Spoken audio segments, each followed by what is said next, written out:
कल बरवाला के अंदर बहुत ही सफल रैली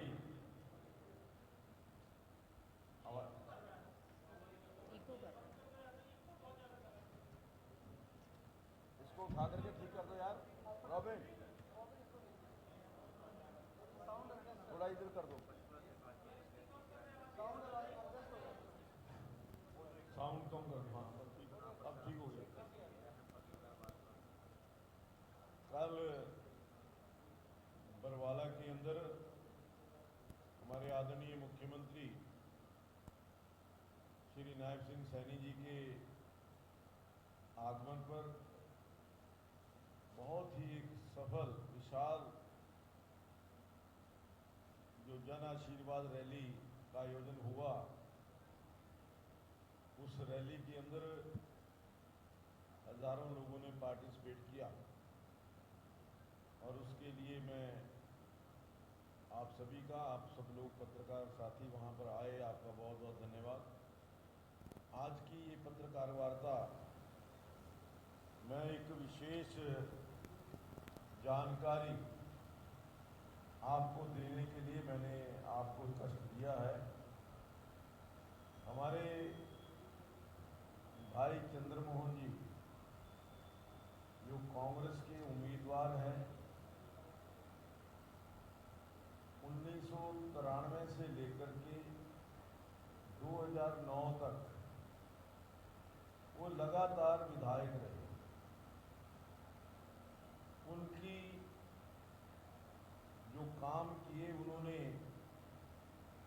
मैंने आपसे बार बार आपके माध्यम से उनसे पूछा था कि 18 काम, क्योंकि 18 साल के अंदर कोई 18 काम उन्होंने पंचकूला को पेरिस बनाने के लिए किए हों तो उसकी वो जानकारी अवश्य दें। कोई आपको जानकारी मिली हो तो वो मुझे भी आप जानकारी दें ताकि हमें भी और पंचकूला की जनता को भी पता चल सके कि पंचकूला को पेरिस बनाने की वो बात कर रहे हैं।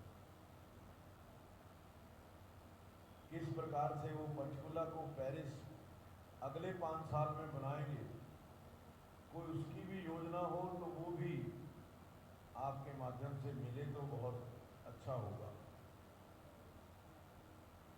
पंचकूला को पेरिस बनाने के लिए विधानसभा के अंदर उनकी जो कार्यवाही कार्यशैली या जो उन्होंने विधानसभा के अंदर कितने मिनट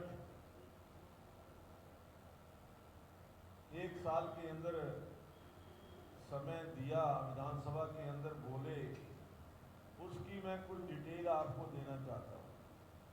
और मैं अपना भी बताऊंगा कि 5 साल मुझे भी 2014 से 2019 तक मुझे भी मौका मिला विधानसभा में पंचकूला की आवाज़ उठाने का। आज भाई चंद्रमोहन, मैं एक देख रहा था पंचकूला की आवाज़, चंद्रमोहन, वो पंचकूला की आवाज़ कहाँ किस प्रकार कैसे उठाई जब वो 18 साल विधायक रहे, उसकी डिटेल 93 से 96 तक जो पहला टर्म था वो 27/7/93 से लेकर के 10/5/96 तक का था। जितने भी सेशन हुए उनकी डिटेल मैंने प्राप्त की है कि 1993 के अंदर सेशन जो हुए वो एक बार भी नहीं बोले नील। 1994 में भी एक बार भी विधानसभा के अंदर आवाज़ नहीं उठाई पंचकूला की। 1995 के अंदर 15 मिनट उनके जो कार्य रहा बोलने का, और 1996 के अंदर भी एक बार भी पंचकूला की बात उन्होंने नहीं की। इसी प्रकार से 22/5/96 से लेकर 14/12/99 तक सेकंड टर्म रही। 1996 में एक शब्द भी वो विधानसभा के अंदर नहीं बोल पाए। 1997 में पूरे साल के अंदर केवल 7 मिनट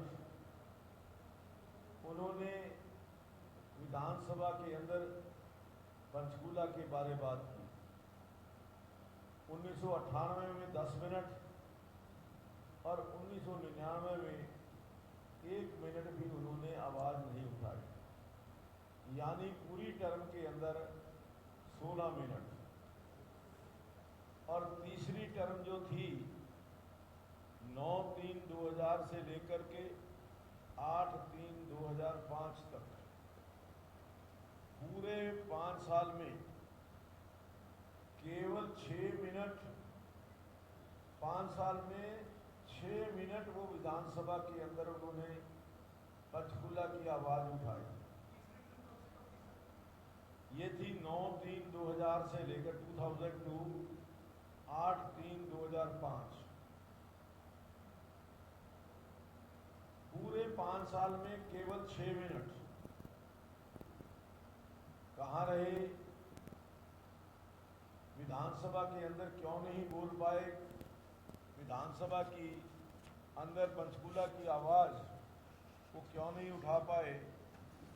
ये बड़ा सोचने का वक्त। 2005 से लेकर के 2009 तक एज डिप्टी चीफ मिनिस्टर, क्योंकि उनको कुछ प्रश्नों के उत्तर देने होते थे, लेकिन उसमें भी वो 4 साल में केवल 15 मिनट वो विधानसभा के अंदर बोले। टोटल 18 साल के अंदर 52 मिनट, 18 साल में 52 मिनट पंचकूला की आवाज़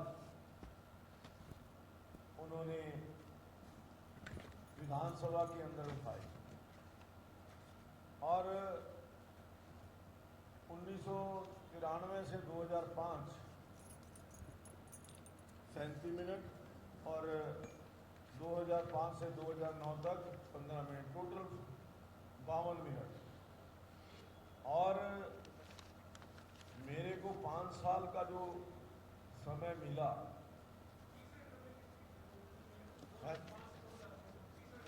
15 मिनट 4 साल में। मेरा टर्म था 2014, नवंबर 2014 से लेकर अगस्त 2019 तक। इसमें कुल 250 मिनट, 18 साल में 52 मिनट और 5 साल में 250 मिनट पंचकूला की आवाज़ बनकर के विधानसभा के अंदर हमने अपनी हाजिरी वहाँ लगाई। तो जो व्यक्ति आज अपने आप को कहता है पंचकूला की आवाज़, 18 साल में केवल 52 मिनट विधानसभा के अंदर उन्होंने दिए और 5 साल के अंदर मेरे 4 घंटे 10 मिनट। तो ये कंपैरिजन मैंने इसलिए आपको बताया कि कौन व्यक्ति पंचकूला की आवाज़ बन सकता है, कौन व्यक्ति पंचकूला की आवाज़ विधानसभा के अंदर बुलंद कर सकता है। ये पिछला जो ट्रैक रिकॉर्ड है उसके आधार पर ही जनता को फैसला करना होगा कि हमने पंचकूला के विकास की दृष्टि से, जैसा मैंने कहा कि हमने जो बुकलेट छपाई है वो अब सबके सामने है, चाहे वो विधानसभा के अंदर हो, चाहे वो लोगों के विकास के काम हो। लेकिन भाई चंद्रमोहन जी ना विधानसभा में और ना जो मैंने कहा कि 18 साल के अंदर कोई 18 काम, आज तक उनका कोई जवाब पंचकूला की जनता को मिला नहीं है। तो मैं चाहूँगा कि चंद्रमोहन बताएं कि वो किस प्रकार से, जब एक भी प्रश्न वो एक साल के अंदर पूछते नहीं, एक भी प्रश्न जो है उसका उत्तर नहीं आता,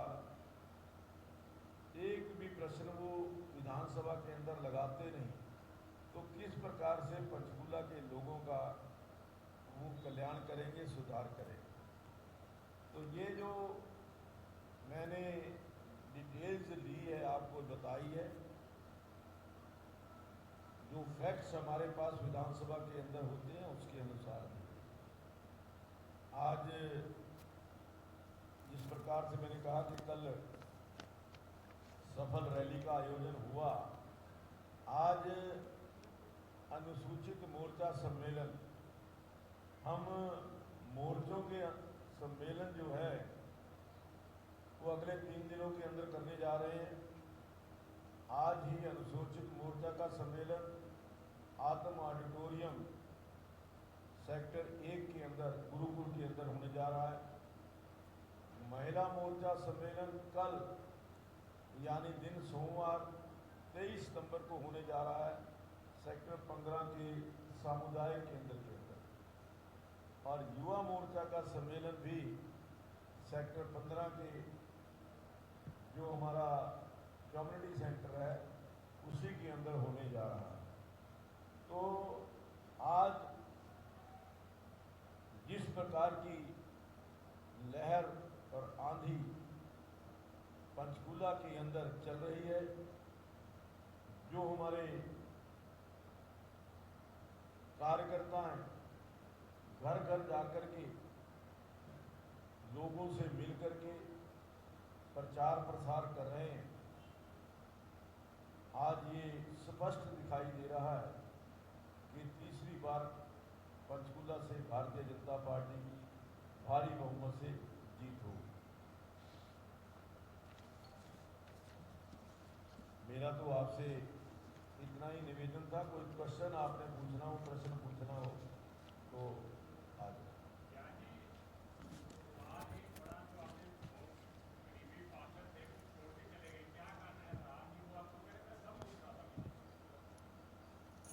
ऐसा है कि ये तो वही बता सकते हैं कि दम घुट रहा था कि क्या हो रहा था, लेकिन जिस पार्टी ने उसको पहचान दी,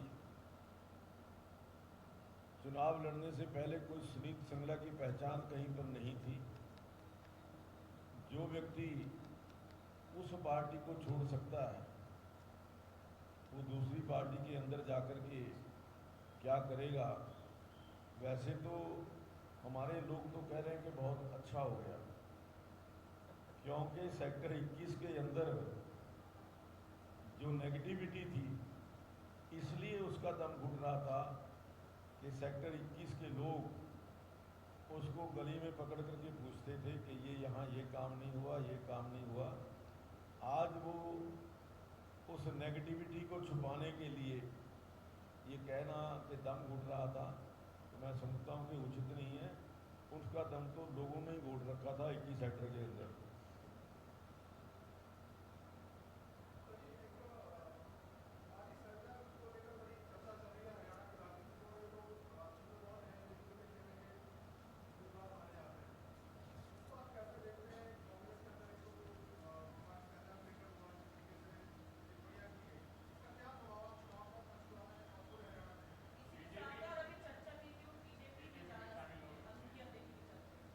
देखिए, कांग्रेस पार्टी ने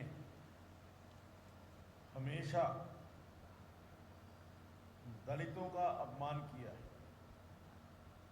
SC/BC के लोगों का अपमान किया है। चाहे वो अशोक तंवर जी जो वो अध्यक्ष थे, जिस प्रकार से उन पर हमला करवाया गया, जख्मी किया गया, उनको अस्पताल में रहना पड़ा, ये आपके सामने। जिस प्रकार से मिर्चपुर के अंदर दलितों पर अत्याचार हुए, मिर्चपुर कांड हुआ और मिर्चपुर के जो दलित भाई थे उनको मिर्च पर छोड़ करके दूसरे गांव के अंदर जाकर के सहारा लेना पड़ा, ये कांग्रेस की दलित विरोधी मानसिकता जो है वो उसी का परिणाम है। उसके बाद गोहाना कांड हुआ, वहाँ पर भी दलितों के ऊपर अत्याचार हुए। आज कुमारी बहन शैलजा को जिस प्रकार से अपमानित किया गया, कांग्रेस के लोगों को कुमारी शैलजा से हाथ जोड़ करके माफ़ी मांगनी चाहिए, पूरे दलित समाज से माफ़ी मांगनी चाहिए कि उन्होंने जो दलितों का अपमान किया, कुमारी शैलजा का अपमान नहीं किया, दलितों का अपमान किया। आज उनके अपमान को वो महसूस करते हुए आज शैलजा जी पिछले 3 दिन से 4 दिन से वो कहीं पर भी कोई बयान जो है कोई नहीं दे रही। कहीं ना कहीं वो इनके जो व्यवहार से वो पीड़ित है, दुखी है।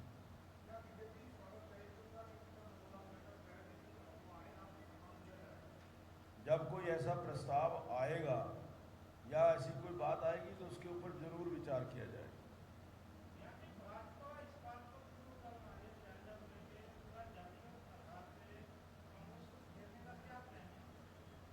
नहीं, हमारा कोई प्लान नहीं है। और ये तो उनकी मानसिकता है जो उजागर हो रही है, उनकी मानसिकता। ये उनको हमने तो नहीं कहा जल्दा उनका अपमान करने के लिए। ये तो चाहे वो अशोक तंवर की बात हो, चाहे वो कुमारी शैलजा की बात हो, आज मैं समझता हूं कि जो बापू बेटा किसी भी व्यक्ति को, किसी भी नेता को पूरे हरियाणा के अंदर अपने से ऊपर देखना नहीं चाहते, अपने से आगे बढ़ता हुआ देखना नहीं चाहते, और जो भी व्यक्ति कोशिश करता है उसको बाय हुक और क्रूक उसको नीचा दिखाने का प्रयास होता है, उसको रोकने का काम हुड्डा के बापू बेटा कर रहे हैं।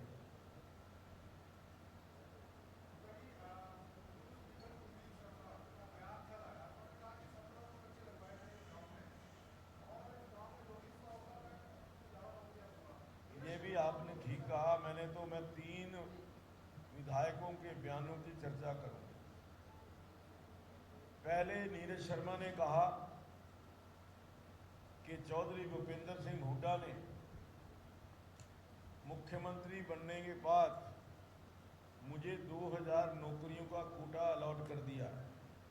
उन्होंने तो मुख्यमंत्री भी बना दिया, कोटा भी अलॉट कर दिया, युवाओं को नौकरियां भी दे दी, और उन्होंने कहा कि 500 वोट यदि मुझे एक युवा दिलवा देगा तो मुझे 1 लाख वोट मिल जाएगी और मैं जीत जाऊंगा। आप सबको ये जो नौकरियां हैं मैं दिलवाऊंगा। हमारा तो शुरू से ही ये आरोप है, शुरू से ही हमने कहा है कि ये पिछली सरकार खर्ची पर्ची की सरकार थी, और ये इस बात को साबित करता है कि आने वाले जो कल है वैसे तो वो होने वाला नहीं है। वो उनके मुंगेरी लाल के सपने हैं, वो लेते रहे। हरियाणा प्रदेश की जनता ने पूरी तरह से कांग्रेस पार्टी को नकार दिया। दूसरे विधायक गोगी जी, जो शमशेर सिंह गोगी, शरेआम कह रहे हैं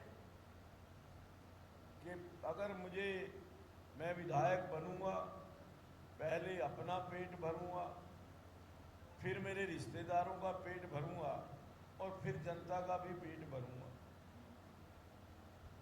ये कैसी सरकार हुड्डा साहब लाना चाहते हैं, जो लोगों का शोषण करके अपने पेट भरना चाहती है, अपने पेट भरने का ऐलान कर रही है।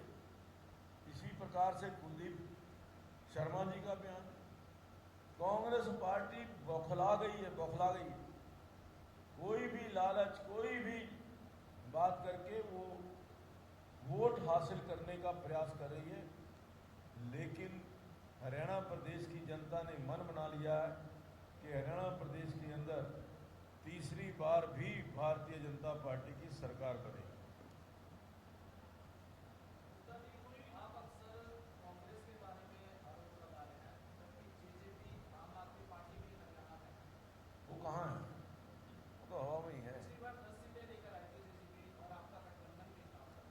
बार जो पहला हट जाएगा, पहला अक्षर जो है वो बाकी का रह जाएगा।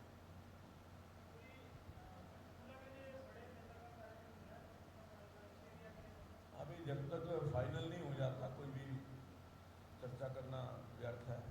फाइनल होने के बाद आपको जरूर हम सूचना देंगे।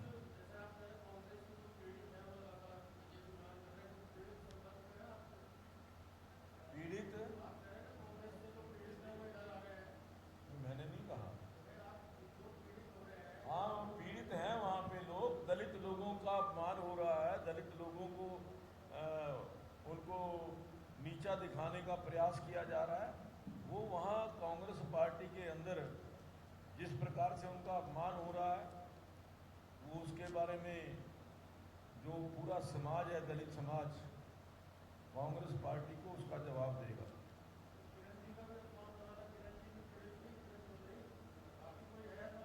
देखिए, स्वाय बापू बेटा के कांग्रेस पार्टी कोई और नहीं है।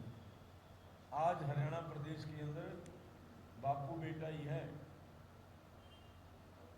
जो बाकी लोग हैं वो तो उनको वो अछूत मानते हैं।